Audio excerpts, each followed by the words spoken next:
పరిశుద్ధుడు జీవం కలిగిన దేవుని నామంలో మీ అందరికి కూడా ప్రత్యేకమైన వందనాలు తెలియజేసుకుంటున్నాం. ప్రియమైన దేవుడి బిడ్డలారా, గతించిన వారం నుండి వారం వరకు కూడా తన ప్రేమ, తన కాపుదల మన పట్ల దేవాది దేవుడు ఉంచిన విధానం, ప్రభు వారికి కృతజ్ఞతలు. ప్రతి వారము దేవుని మాట మన నోట దేవాది దేవుడు ఉంచినందుకు ప్రభు వారికి కృతజ్ఞతలు చెల్లించే బిడ్డలుగా ఉండాలి. ప్రతి ఒక్కరూ భయభక్తులతో దేవుని వెంబడించే బిడ్డలుగా ఉండాలని దేవుడు ఆశిస్తున్నాడు. ఆయన యందు భయభక్తులు కలిగి జీవించిన వారికి, ప్రతి వారికి ఏ కొదువు లేకుండా దేవుడు చేస్తాడంటారు.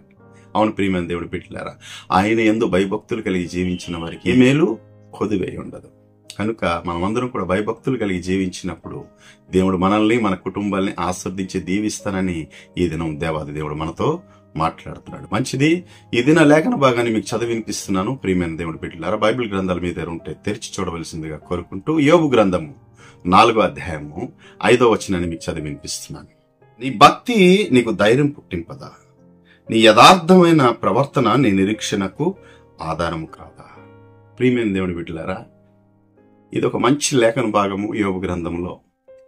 మనందరం ఈ మాటలు వినే ఉంటాం, మనం కూడా ధ్యానించే ఉంటాం. అవును, యోబుతోని తన యొక్క స్నేహితుడు ఎలీఫాజు తెలియజేస్తున్నాడు. యోబుని చూచుటగట తన ప్రాణ స్నేహితులు 3 వచ్చారు. వారి యొక్క 3 పేర్లు మనకి తెలిసిందే.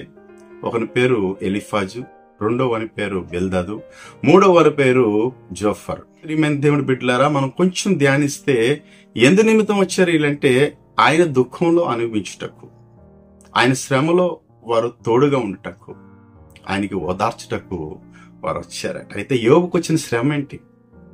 యోబుకు వచ్చిన బాధ ఏంటి? ఎలాంటి దుఃఖంలో ఉన్నాడు? అయినా మనం చూసుకుంటే యోబు విషయంలో కొంచెం ధ్యానించాలి, కొంచెం మాట్లాడుకోవాలి.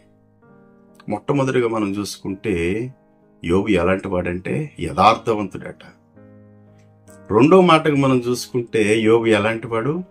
న్యాయవంతుడు.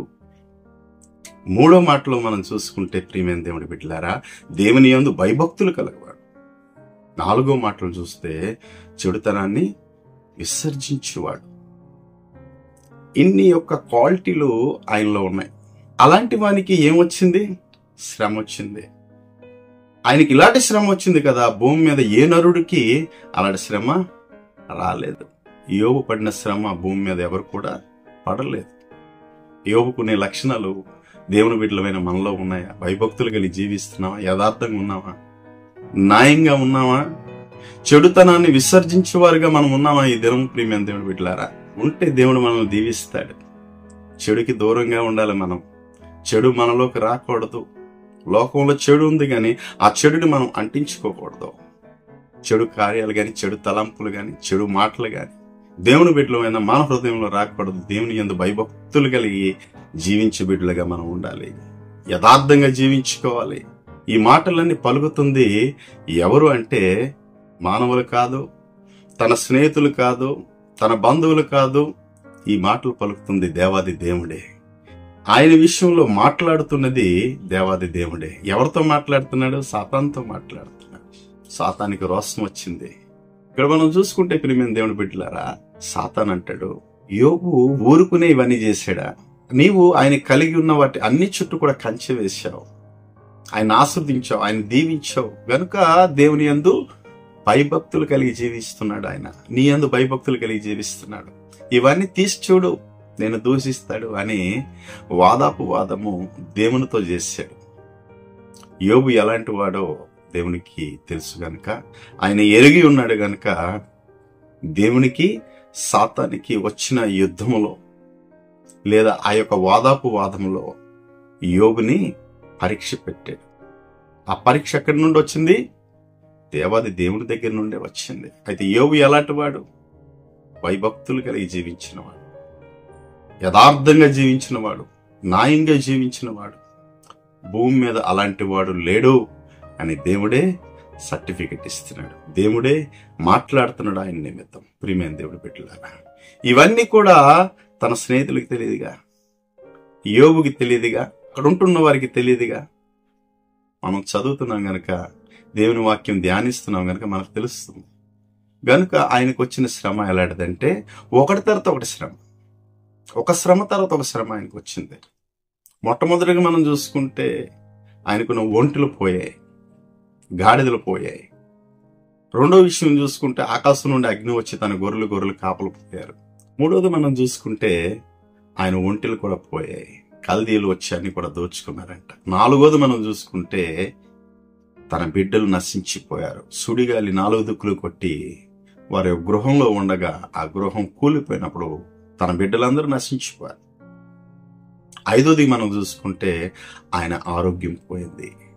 శ్రమ పైన శ్రమ, బాధ పైన బాధ, ఇబ్బంది పైన ఇబ్బంది ఆయనకి కలిగి ఉంది కనుక యోబు వంటి శ్రమ ఎవరు పొందుకోలేదు. ఇన్ని శ్రమలు వచ్చినప్పుడు కూడా, ఇన్ని బాధలు వచ్చినప్పుడు కూడా ఆయన ఏం చేశాడు? దేవుడు ఇచ్చాడు, దేవుడే తీసుకుపోయాడు. ఈ మాట మనం పలుకగలుస్తామా? చిన్నది ఏదైనా నష్టం కలిగితే, చిన్నది ఏదైనా రోగం వస్తే, చిన్నగా ఏదైనా ఇబ్బంది కలిగితే మనం దేవుణ్ణి దూషించేవారిగా ఉంటాం. ఏంటి ప్రభువా, నువ్వు ఉన్నావు కదా, నువ్వు రక్షించుటకు నువ్వు సమర్థుడు కదా, ఇదేనో మా ప్రార్థన మీరు ఆలకించడం లేదా, మాకొచ్చిన సమస్య మీరు చూడడం లేదా, నువ్వు చూస్తున్న దేవుడు కదా ప్రభువా, ఇదేనో మాకు విడిపించవా అని చాలా మంది మొరపెట్టేవారు ఉంటారు. చాలా మంది దేవుణ్ణి నిందించేవారు కూడా ఉంటారు. దేవుడు వినడం లేదు, దేవుడు నన్ను చూడడం లేదా, నా ప్రార్థన అంగీకరించడం లేదని మాట్లాడేవారు చాలా మంది ఉంటారు. కానీ యోబు నోటి మాటతో కూడా దేవుణ్ణి దూషించలేదు. ఆయన నాకు అన్యాయం చేశాడని ఆయన మాట పలకలేదంట. శ్రమ వచ్చింది, శ్రమ అనుభవించేది. తన భార్య అంటది, ఎంతవరకు నువ్వు యథార్థంగా జీవిస్తావు, దేవుని దూషించు మరణం కమ్ము అంటే మూర్ఖురాలు మాట్లాడినట్టుగా మాట్లాడద్దు అంటాడు ఆయన. దేవుడు నాకు ఆనందాన్ని ఇచ్చాడు, సంతోషం ఇచ్చాడు, భాగ్యాన్ని ఇచ్చాడు. అప్పుడు నేను దేవుని కృతజ్ఞతలు చెల్లించాను. ఈ దినం దేవుడు నాకు శ్రమ కూడా ఇచ్చాడు, ఇది నేను అనుభవిస్తాను, ఇది అనుభవింపతగదా అంటాడు ఆయన. ప్రియమైన దేవుని బిడ్డలారా, అలాంటి మాటలు మనం పలకగలుస్తాం. దేవుడు ఇచ్చినప్పుడు దేవునికి కృతజ్ఞతలు చెల్లిస్తాం. ఏమీ లేనప్పుడు కూడా దేవునికి కృతజ్ఞతలు చెల్లించాలి. సమస్తం ఇచ్చింది ఆయనే, సమస్తం తీసుకుపోయింది ఆయనే. నీవు గాని భయభక్తులు కలిగి జీవించి ఉంటే, నువ్వు గాని యథార్థంగా జీవించి ఉంటే ఏ మేలు నీకు కొదువై ఉండదు. శ్రమ రావచ్చు, బాధ రావచ్చు, ఇబ్బంది రావచ్చు, కానీ దేవుడు వాటి నుండి ఇడిపించగలడు. ఎందుకంటే నీ భక్తి నీకు ధైర్యం పుట్టిస్తుంది. నీ యథార్థమైన ప్రవర్తన నీ నిరీక్షణకు ఆధారంగా ఉంటుంది. ప్రియమైన దేవుని బిడ్డలారా, ఈ మాటలు ఎవరు పలుకుతున్నారంటే ఎలీఫజు అనే తన స్నేహితుడు, తన ప్రాణ స్నేహితులు వారు. యోబు నిమిత్తం ఎప్పుడు ఇవన్నీ కూడా ఎరిగారో, ఇవన్నీ కూడా విన్నారో, ఆయన బిడ్డలు పోయారు, ఆయన ఆస్తి పోయింది, ఆయన ఘనత పోయింది, పేరు పోయింది, ఆయన వ్యాధి గలివాడని ఉన్నాడని ఎరిగారో వారందరూ కూడా, వారు ముగ్గురు కూడా కలిసి యోబుని దర్శించుటకు వచ్చారు. వారట యోబుని దూరం నుండి చూసి వారు బట్టలు చిప్పుకొని బూడిద తల మీద పోసుకొని 7 దినాల పాటు మౌనంగా ఉన్నారంట. రేయి పగలు అంటే రాత్రి పగలు ఆయనతో పాటు కూర్చొని, ఎలా జీవించావు యోబు, ఎంత అభివృద్ధిగా నువ్వు ఉంటివి, బలహీనంగా ఉన్న వారికి బలపరిచేవాడు, అప్పుల బాధల్లో ఉన్న వారికి అప్పులు తీర్చేవాడు, న్యాయం లేని వారికి న్యాయం తీర్చేవాడు, న్యాయకర్తగా ఉంటివి, 10 మందికి దానం చేసేవాడిగా ఉంటివి, 10 మందికి అన్నం పెట్టేవాడిగా ఉంటివి, ఆహారం ఇచ్చేవాడిగా ఉంటివి, 10 మందికి ఆదుకునేవాడిగా ఉంటివి. నీ వంటి గొప్పవాడు ఈ భూమి మీద లేడు. మేము చెడుతనంలో జీవిస్తే, మేము చెడు మార్గంలో జీవిస్తే మా చెడుతనాన్ని మాకు తెలియజేసేవాడు నువ్వు, చెడుతనాన్ని విసర్జించేవాడు. నిన్ను చూసి మేము అనేక మాటలు మేము నేర్చుకున్నాం, మేము బాగుపడ్డాం.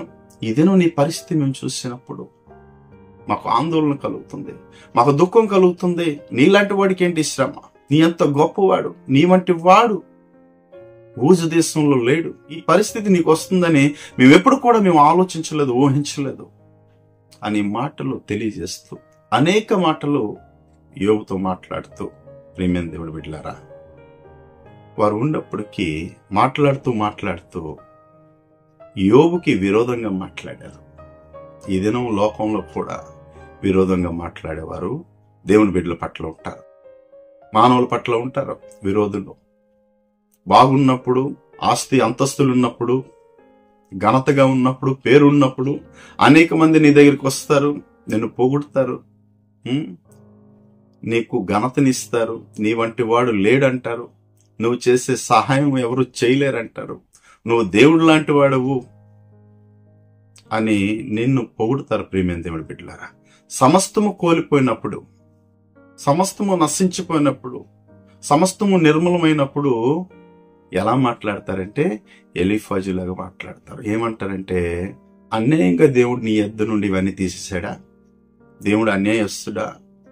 నువ్వు గాని యథార్థంగా ఉంటే నీకున్న సమస్తం నిర్మూలం అవుతుందా? నువ్వు గాని న్యాయవంతుడుగా ఉంటే నీవన్నీ నశిస్తాయా? నువ్వేదైనా తప్పు చేసి ఉంటావు, దేవుని ఎడల నువ్వు ఏదో పాపం చేసి ఉంటావు, దేవునికి విరోధంగా జీవించి ఉంటావు గనుక నీకు ఈ శ్రమ వచ్చింది. నువ్వు ఏ తప్పు చేసావో, ఏ పాపం చేసావో దేవుణ్ణి ఒక మారు నువ్వు వేడుకో అని తన స్నేహితుడు పలుకుతున్నాడు. నువ్వు యథార్థవంతుడు కదా, నువ్వు భయభక్తులు కలిగి జీవించబడవు కదా, నీకెందుకు వచ్చింది ఈ శ్రమ? ఏ పాపం చేసావు, ఏ తప్పు చేసావు, ఎవరిని దోచుకున్నావు అని అడిగేవారు చాలా మంది ఈ లోకంలో ఉన్నారు. మనం నశించిపోతే, మనకేదో దుర్గతి పడితే, మనకేదైనా నాశనం వస్తే, రోగం వస్తే, లేదా వ్యాధి వస్తే, బాధలు వస్తే, అప్పుల బాధలు వస్తే, నిందలు వస్తే అనేక మంది ఈ మాటలు పలికేవారుగా ఉంటారు. ఏదో చేసి ఉంటారు. అంతమంది కుమార్తెలు పోవడం ఏంటి? అంత యొక్క ఆస్తి నష్టం కావడం ఏంటి? తనకున్నవన్నీ దోచుకుని పోవటం ఏమిటి? ఆకాశం నుండి అగ్ని కురుట ఏమిటి? ఇవన్నీ మనం చూసుకుంటే చాలా మంది దేవునికి ఏదైనా ద్రోహం చేసాడేమో, దేవుని దృష్టిలో పాపం చేసాడేమో అని చాలా మంది మాట్లాడుకుంటారు. ఏ తప్పు చేశాడో, ఏ పాపం చేశాడో, బిడ్డలు ఏం చేశారో, ఈయనేమి చేశాడో దేవునికి విరోధంగా, అందుకే ఈ పాపం వచ్చింది, అందుకే ఈ శాపం వచ్చింది, చాలా మంది మాట్లాడుకుంటారు. అయితే యేసు ప్రభు వారు ఈ మాటకి ఒక మాట పలుకుతారు. ఏ మాట పలుకుతారంటే, యేసు ప్రభు వారు ఒక దినం మార్గమందు పోతుండగా, యోహాను సువార్త 9వ అధ్యాయం 1వ వచనంలో తన శిష్యులు అంటారు, ఒక పుట్టి గుడ్డివాడికి చూసి, అయ్యా వీడు గుడ్డివాడిగా పుట్టుటకు పాపం చేసింది వీడా, వీడి తల్లిదండ్రులా అంటారు. అక్కడ యేసు ప్రభు ఏమంటారంటే, వీడు తప్పు చేయలేదు, వీడి తల్లిదండ్రులు తప్పు చేయలేదు, గాని దేవుని మహిమార్థమై వీడు గుడ్డివాడిగా పుట్టాడు. కొన్ని కార్యాలు మనకు జరుగుతున్నప్పుడు, కొన్ని శ్రమలు మనకు వస్తున్నప్పుడు, మనకి వ్యాధి వస్తున్నప్పుడు, మనకు బాధలు వస్తున్నప్పుడు, మనకి నిట్టూర్పులు వస్తున్నప్పుడు, మనకి నిందలు వస్తున్నప్పుడు మనం కృంగిపోకూడదు. ప్రియమైన దేవుని బిడ్డలారా, దేవుని ప్రార్థించాలి. దేవుడు మనతో ఉన్నాడని మనం భయభక్తులు కలిగి జీవించినప్పుడు దేవుడు మనకి తోడుగా ఉంటాడు. అలాంటి శ్రమలు వచ్చినప్పుడు అది దేని నిమిత్తము? దేవుని మహిమార్థమై, దేవునికి సాక్షి రూపుగా మనం చెప్పాలనే మనకు కొన్ని శ్రమలు వస్తాయి. నా దేవుడు ఆ శ్రమ నుండి నాకు విడిపించాడు, నా దేవుడు ఆ వ్యాధి నుండి నన్ను విడిపించాడు, నా దేవుడు ఆ యొక్క అప్పుల బాధల నుండి నన్ను విడిపించాడు, నా దేవుడు ఆ నిందలను నన్ను తీసివేశాడు అని నువ్వు సాక్షిగా చెప్పాలని దేవుని మహిమార్థమై కొన్ని వస్తాయి మనకి. ఏంటి? శ్రమలు. ప్రియమైన దేవుని బిడ్డలారా, క్రైస్తవులకి శ్రమ వచ్చుట ఆశీర్వాదమే. అది కూడా ఎందుకంటే దేవుని సాక్షార్థంగా ఉంటాం. కొన్ని శ్రమలు మనకి స్థిరపరచుటకే వస్తాయి, మనం స్థిరంగా ఉండటకే వస్తాయి, మనం భక్తి కలిగి జీవించుకోవడానికే వస్తాయి. దేవుడు మనకి ఇచ్చే శ్రమ మనం మోయలేని శ్రమ అయితే మనకి ఇవ్వడు. ఎందుకంటే ఆయన నరుడుగా వచ్చాడు కనుక మీకు ఎలాంటి శ్రమలు అనుభవించగలుస్తారో, మీరు ఎంత శ్రమ అనుభవించగలుస్తారో అలాంటి శ్రమే మీకు ఇస్తానంటాడు ఆయన. ఎందుకంటే నేను మానవుడిగా వచ్చాను కదా, మానవ యొక్క శరీర యొక్క భారం నాకు తెలుసు, వారుకుంటున్న ఇబ్బందులు నాకు తెలుసు కనుక మన మీద మోయలేని భారాన్ని అయితే ఆయన పెట్టాడు, మోయలేని శ్రమ అయితే మనకి పెట్టాడు ఆయన. ప్రియమైన దేవుడు బిడ్డలారా, ఈ దినము మనం నేర్చుకుంటున్న ఈ మాటలు, మనకొచ్చిన ప్రతి బాధ, ప్రతి సమస్య ఆయన విడిపించేవాడుగా ఉన్నాడు. లోకమైతే అలా మాట్లాడుతుంది, స్నేహితులైతే అలాగే మాట్లాడతారు, బంధువులైతే అలాగే మాట్లాడతారు, మనతో ఉన్నవారు అలాగే మాట్లాడతారు. ఏ తప్పు చేశాడు, ఏ పాపం చేశాడో ఈ శ్రమ వచ్చింది. దేవుడికి తెలుసు ఎందు నిమిత్తం వచ్చింది, ఎందు నిమిత్తము అది తిరిగి పోతుంది అనేది దేవుడికి తెలుసు. ఈ యోబుతో సంబంధము దేవుడికి ఉంది గనక, దేవుడు యోబుతో ఉన్నాడు గనక, యోబు దేవుడితో ఉన్నాడు గనక యోబుకి అన్ని విషయాల్లో దేవుడు ఆదుకున్నాడు. ఆయనకి పెట్టిన పరీక్ష నుండి ఆయన విజయాన్ని పొందాడు. తదుపరి కాలంలో మనం చూసుకుంటే ప్రియమైన దేవుడి బిడ్డలారా, యోబు గ్రంథం చివరి అధ్యాయం 42వ అధ్యాయంలో చూసుకుంటే ఆయన పోగొట్టుకున్నవన్నీ కూడా రెట్టింపు, రెండంతులుగా దేవుడు ఆస్వాదించాడు. ఎందుకంటే నోటి మాటతో కూడా దేవుణ్ణి దూషించలేదు, దేవుడు అన్యాయం చేశాడని అనలేదు. తన స్నేహితులు తనకి విరోధంగా మాట్లాడుతున్నప్పుడు వారి మీద దుఃఖించలేదు. దేవా, నాకెందుకు ఇలా చేస్తావు, వీరందరూ నాకెందుకు ఇలా నిందిస్తున్నారు, ఎందు నిమిత్తం నాకు మాట్లాడుతున్నారు, నేను నీ యందు భయభక్తులు కలిగి జీవించలేదా, నీ యందు నేను యథార్థం కలిగి జీవించలేదా, నీ యందు నేను భయభక్తులు కలిగి జీవించలేదా, నేను చెడుతనాన్ని విసర్జించిన వాడిని కాదా, ఎందుకు వీరందరూ నాకు ఇలాంటి మాటలు అంటున్నారు, ఎంత దుఃఖ పెడుతున్నారు, నేను వ్యాధితో పడి ఉండగా ఎందుకు నాకు ఇంతగా నిందిస్తున్నారు వీరందరూ అని దేవునికి తిరిగి మాట్లాడలేదు. ఆయన దేవుని దూషించలేదు. దేవా, నువ్వు నాకు అన్యాయం చేసేవని దేవునితో పోరాడలేదు. ఆయన వ్యతిరేకమైన మాటలు దేవుడికి ఆడలేదు. కానీ తన పుట్టుక నిమిత్తం ఆయన శపించుకున్నాడు, దేవుని మీద ఆధారపడ్డాడు, యథార్థంగా జీవించాడు. తన యథార్థత తనకి నిరీక్షణగా ఆధారంగా ఉంది గనుక యథార్థవంతులు దేవుని ముఖస్వరూపం చూస్తారంట, దేవుని చూచేవారుగా ఉంటారు. యథార్థమైన జీవితము నీలో నాలో ఉందా ప్రియమైన దేవుడి బిడ్డ? యథార్థంగా ఉన్నవారికి దేవుడు ఎలా కాపాడతాడు, ఎలా ఆయన్ని ఉద్ధరిస్తాడు అని చిన్న మాట మనం తెలుసుకుంటే ప్రియమైన దేవుడి బిడ్డలారా, అదే మనం హిజ్కియా విషయంలో, ఒక మహారాజు విషయంలో మనం చూసుకుంటే ఆయనకు వచ్చిన వ్యాధిని బట్టి ఆయన ఒక ప్రార్థన చేస్తాడు. 2వ రాజుల గ్రంథం 20వ అధ్యాయంలో ఆ మాటలు ఉంటాయి. 3వ వచనం ఏమంటాడంటే, దేవా, నేను యథార్థ హృదయుడిని, నీ యందు నేను ఎలా జీవించాను, ఎలా భక్తి కలిగి జీవించాను, నా క్రియలు ఎలా ఉంటేవి, నేను చేస్తున్న పనులు ఎలాగుంటేవి, నీకోసం నేను ఎంత భక్తి కలిగి జీవించాను, అందరిని భక్తిలో నడిపించాను, అందరికీ ధర్మశాస్త్రాన్ని వినిపించాను, ప్రభు నాకు వచ్చిన వ్యాధి ఏంటి అని కన్నీరు కారుస్తూ దేవుని బతిమాలుకున్నాడు. యోబు కూడా అలాంటి వాడే. యోబు దేవుని బతిమాలుకున్నాడు, దేవుని ప్రాధేయపడ్డాడు, దేవుని ప్రార్థించాడు. నా కీడు వచ్చింది, నేను అనుభవిస్తాను అన్నాడు, కానీ ఈ కీడు నన్ను తీసివేసే అనలేదు. కానీ హిజ్కియా అక్కడ ప్రార్థన చేశాడు, కీడు నాకు తీసివేసే. దేవుడు తన యొక్క యథార్థతను చూశాడు, రాజు యథార్థతని.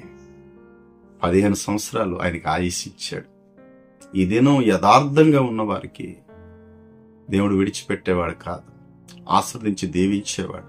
అదే యథార్థత కలిగి యోబు జీవించాడు కనుక దేవుడు ఆయన్ని ఆశ్రదించాడు. ప్రియమైన దేవుడి బిడ్డలారా, ఈ దినము కొన్ని మాటలు మనం నేర్చుకున్నాం.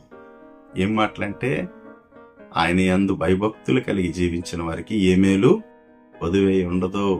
యోబు భక్తి కలిగి జీవించుకున్నాడు. ఆయన భక్తి ఆయనకి ధైర్యాన్ని పుట్టించింది. ఆయన యొక్క యథార్థమైన ప్రవర్తన ఆయన నిరీక్షణకు ఆధారమైంది. ఈ దినం మనం యథార్థంగా జీవిస్తున్నామా? దేవుని యందు భయభక్తులు కలిగి జీవిస్తున్నామా? జీవిస్తే మనలో కూడా అలాంటి ధైర్యం ఉంటుంది. ఎలాంటి ధైర్యం? యోబు లాంటి ధైర్యం. మన భక్తే మనకి ధైర్యం. ప్రియమైన దేవుడి బిడ్డలారా, మనం భక్తి కలిగి జీవించినప్పుడు దేవుడు మనకు తోడుగా ఉన్నాడని, మనతో ఉన్నాడని మనం జీవించగలం. ఎలాంటి శ్రమ వచ్చినా, ఎలాంటి బాధ వచ్చినా, ఏది రాబోతున్నా, ఎలాంటి నింద వచ్చినా దేవుడు మనల్ని విడిపిస్తాడని మనకి నిరీక్షణ ఉంటుంది. అలా జీవిద్దామా? దాని నిమిత్తం ప్రార్థన చేద్దాం మనం.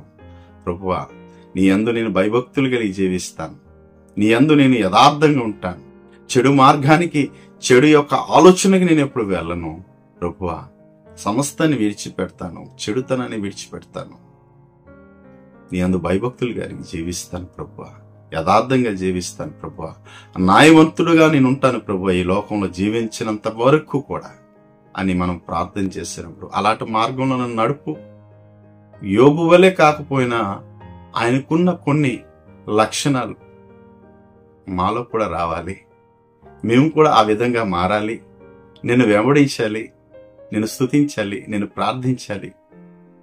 అలాంటి లక్షణాలు మాకు కూడా దయచేయి ప్రభువా అని ప్రభుని మనం వేడుకున్నప్పుడు ప్రభు మనని ఆదుకుంటాడు. అటువంటి లక్షణాలు మనకు కూడా దేవత ఇస్తాడు. దేవుడు ఈ దినం మనతో మాట్లాడినందుకు దేవునికి కృతజ్ఞతలు చెల్లించుకుందామా? ప్రార్థన చేద్దాం. ప్రియమైన దేవుని బిడ్డలారా, అందరూ కూడా కళ్ళు మూసుకునేట్లా ప్రార్థన చేసుకుందాం. మహాపరిశుద్ధమైన ప్రభువా, ప్రేమ కలిగిన మా తండ్రి, దయ కలిగిన మా దేవా, మీకు స్తోత్రాలు. ఇంతవరకు తండ్రి యోబు యొక్క జీవితాన్ని మా అందరూ పెట్టావు నా తండ్రి, మీకు స్తోత్రాలు. నా తండ్రి, చూస్తున్న ప్రతి బిడ్డని మీరు జ్ఞాపకం చేసుకోండి. ఇదిగో తండ్రి, ఆయనకున్న లక్షణాలు మాకు కూడా ఇవ్వండి. మేము కూడా మీ యందు ఆ విధంగా జీవించుకునే కృపనివ్వండి. అయ్యా, మా భక్తి మాకు ధైర్యం పుట్టిస్తుంది. అయ్యా, మా యొక్క యథార్థమైన ప్రవర్తన మా నిరీక్షణకు ఆధారంగా ఉంటుందని ప్రభువా మాటలు మీరు మాట్లాడారు. అటువంటి మాటల్లో మేము జీవించడం కృపనివ్వండి. ఎవరైతే అస్వస్థతలో ఉన్నారో వారికి ఆరోగ్యం ఇవ్వండి. ఎవరైతే అప్పుల బాధలు ఉన్నారో వాళ్ళకి అప్పులు తీర్చండి. ఎవరైతే నిందలతో పడి ఉన్నారో వాళ్ళ నిందలు తీసివేసి బిడ్డలకి అందరికీ మీరు ఆశీర్వదించి దీవించమని, చూస్తున్న ప్రతి బిడ్డకి మీరు జ్ఞాపకం చేసుకోమని, మీరు మహిమ పొందుకోమని యేసు పుణ్య నామములో చిన్న ప్రార్థనని వేడుకుంటున్నాను తండ్రి. ఆమేన్. దేవుడు మిమ్మల్ని దీవించి ఆశీర్వదించును గాక.